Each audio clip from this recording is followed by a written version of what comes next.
Tunao pia ujenzi wa jengo la kuchuja damu dialysis, ambalo gharama yake ni shilingi milioni 600, na ujenzi huu ulifanywa kwa njia ya force account. Mradi wa ujenzi wa jengo hilo la kusafisha damu kimsingi umekamilika kwa 100% na umeanza kutoa huduma baada ya mafunzo ya awali kwa watumishi kufanyika.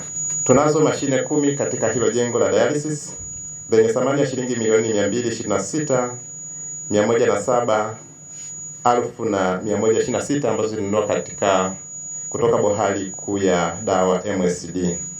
Mradi wetu wa tatu ulioko katika eneo hili ni ujenzi wa jengo la watoto wachanga neonatal care unit.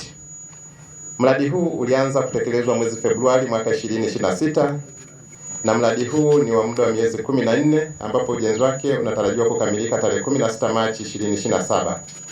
Gharama ya mradi huo ni shilingi bilioni 5,788,204,656 na senti 08.